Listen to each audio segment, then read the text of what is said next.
May the words of my mouth and the meditations of all of our hearts be pleasing in your sight, O Lord, our rock and our Redeemer.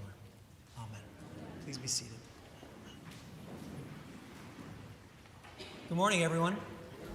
Well, we have an exciting day today. We have 3 baptisms, 3 baby boys who we're going to be baptizing right after the sermon. And I know we have some other young kids here, and I just want you to know, we know they're children. And so, if they make some noise during the service, please don't worry about it. It's totally fine.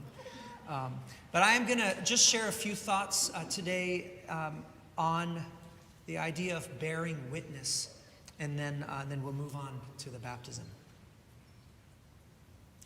In his book, Blue River, Black Sea, Andrew Eames talks about a quote that's carved in the walls of a Nazi concentration camp by one of the inmates during World War II. So a quote that's carved in the walls. Written in German, it reads, "If there is a God, he will have to beg for my forgiveness. If there is a God, he will have to beg for my forgiveness." There's something about this quote that just brings me straight to my knees. It's so exposed, so raw, so honest, so crushing. It is an expression of complete and utter abandonment, not just by God, but by the world. And it demands something of me. It demands that I bear witness with my entire being to the reality that there exists in our world today the kind of unspeakable injustice and violence that could lead a human being to completely lose their faith in all goodness. Bearing witness to that type of injustice. If there is a God, he will have to beg for my forgiveness. To be human, in many ways, is to wrestle with the silence of God in the midst of suffering. Many of us here have the scars to prove it. But here's what's also human. What's also human is that there is something healing about experiencing the care and companionship and compassion of others in the midst of suffering. That it somehow makes the suffering and the pain bearable and allows hope to stay alive. So as a priest and a companion to many during loss and adversity, I've witnessed this firsthand, how the healing power of human connection and compassion in the face of pain and grief just makes suffering a little bit more bearable. There's always been this deeply spiritual thing about it, about human solidarity, about bearing witness to people's suffering. Even when we're wrestling with the silence of God in the midst of adversity, somehow we manage to find traces of God and God's presence through the love and support of those around us. Why is that? I've been thinking a lot about that recently, that question, why? Why, when we experience the silence of God, somehow, when others are with us, bearing witness to our suffering, somehow we see traces of God's presence. Why is that? It's because flesh and spirit needs flesh and spirit. So we as human beings who are flesh, it's not enough for us to just know that there's a God out there in spirit who's with us.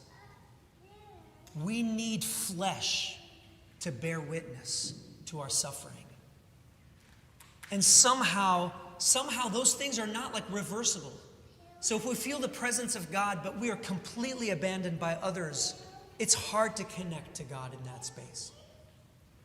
But yet, if we feel the connection of others and that they are bearing witness to our suffering, somehow that does open the door for us to also see God with us. When our pain feels truly seen by others, in some mysterious way, our souls feel seen by God. This is the power of bearing witness. So this morning's sermon took a quick shift. I preached this at 8 a.m. and then I changed it at 9, and I'm going to stick to that new version. Because what I decided to do is actually just let you in a little bit on some of my journey this past week with everything that's going on in Gaza. Many of you know I'm Palestinian, and this has been just a really interesting time the last month of just even watching myself in the midst of the extreme brokenness that's happening back in my homeland.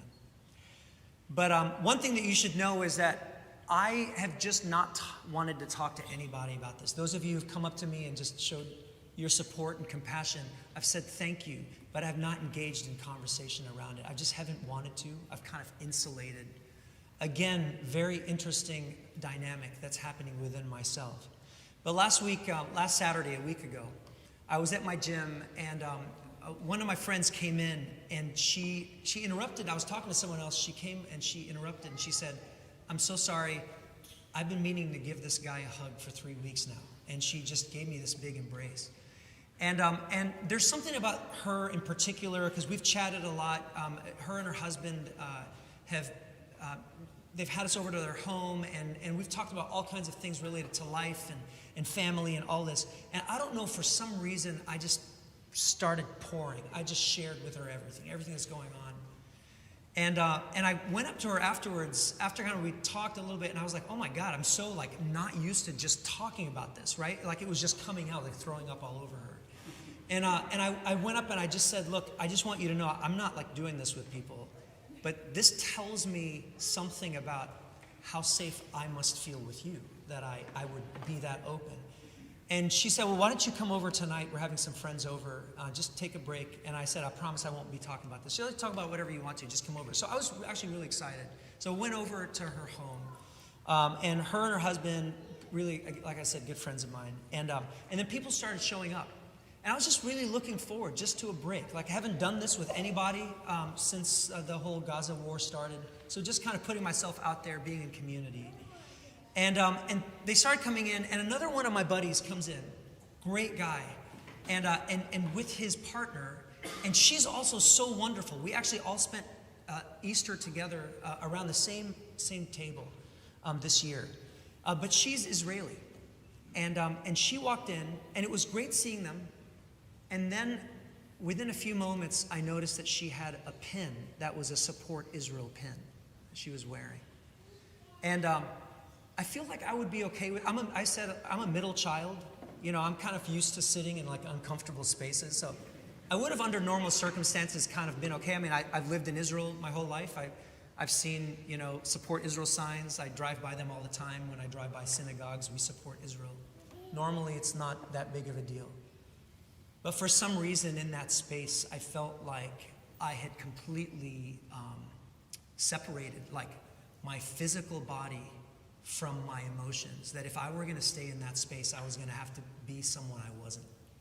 And it was so hard. I tried to do small talk for a few minutes, and I couldn't do it. So quietly, I walked out of the room, and I told the host, my friend, I just said to him, I'm really sorry about this, and I don't mean to insult your hospitality, but I can't stay here. And I explained to him why. He gave me a hug, and I left, and I felt bad, but I felt I had to do it out of authenticity. So then a couple of days later, I get a text message. And this is where this is going. I get a text message from the boyfriend of the one from Israel. And he's a, like I said, really good friend of mine. And he texted and he said, do you have 5 minutes for a phone conversation? And we got on the phone, and he says to me, Sari, I realized when you left, and they told us why, I realized that I've been seeing you for 3 weeks, and I haven't even asked you how you're doing with everything that's going on. And what was so incredible about that conversation is that most people in a situation like that might say, he left, he's Palestinian, I've got to support, my partner here who's Israeli, and just take sides because everything is so polarized right now.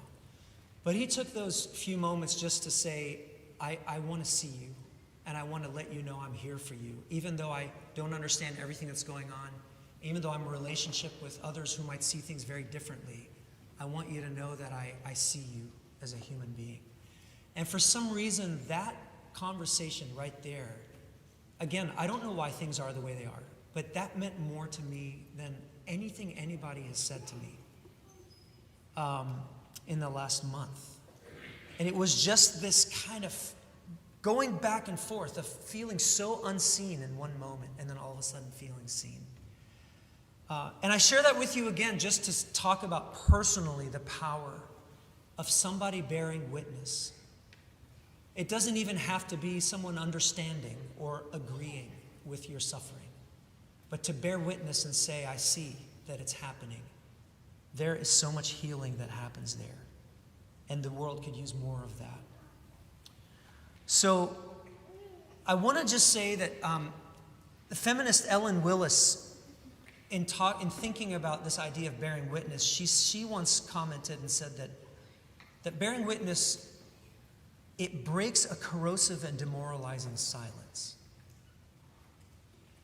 And the opposite of that is also really true. Is that when the silence of God in the midst of suffering is coupled with the silence of humanity. So it's one thing to have the silence of God. We all experience that. But when humans are silent, that silence becomes deafening. So when people feel unseen and unheard in their pain and their cries for mercy just fall on deaf ears, it leads to the darkest corners of existential abandonment. This goes back to that quote at the beginning, if there is a God, he will have to beg for my forgiveness. Whether it's a teenager here who feels like they're suffering alone, or it's people across the world being systemically wiped off the face of the earth, and the world is just watching as it happens. Nothing is changing. Situations like that make the silence of God absolutely deafening. That silence is creating distance between people and God. We need to know that we're not alone in what can often be a harsh and unforgiving world. We need to know that someone out there is bearing witness to who we are and what we're going through, bearing witness to our suffering, bearing witness to injustice, bearing witness to oppression, bearing witness to the human beings who are getting ground to pieces in the gears of the political and capitalistic machine. Bearing witness. So one more story and then I'll close. Like many of you, I'm glued to the TV day and night watching what's happening in Gaza. What's different than you is that I often will watch the news in Arabic. And frequently, you hear from people on the ground. So the cameraman just like points to people who are just suffering and are just screaming at the camera. Ordinary people in the midst of the devastation, pleading for the world to bear witness to their suffering. It's excruciating. A few days ago, I saw a mom, probably in her late 30s, wailing in agony over the loss of her children. All of her children gone in a single strike. And then through her tears, as she's crying for mercy, begging for the powers that be to call for a ceasefire, through her tears, she says something that I'm still trying to comprehend right now. She says in Arabic, in all things, thanks be to God. I couldn't believe it. How could she say that? If anybody gets to curse God, if anybody gets to put God on the judgment seat, it is her. What else could this person possibly lose in life? And yet God remains her rock and her stronghold. I don't know how.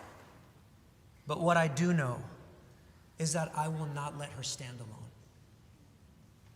I will bear witness to her suffering. I am not accountable for the silence of God, in the midst of suffering, but I am accountable for my own silence. Will you bear witness with me? I'll end today with a quote by Buddhist activist Bernie Glassman. I love the idea of a Buddhist activist. I think like that, I would want to spend my whole life around Buddhist activists. This is what he says. Peacemaking is the function of bearing witness. Once we listen with our entire body and mind, loving action arises. Let me say that one more time. Peacemaking is the function of bearing witness. Don't go too far, Blair. We're like 2 minutes away. Peacemaking is the function of bearing witness. Once we listen with our entire body and mind, loving action arises. So let me offer us this benediction today. May our eyes be open. May our humanity awaken. May we resist the temptation to do nothing in the face of suffering. And may we always break the silence with courage and compassionate wisdom and witness.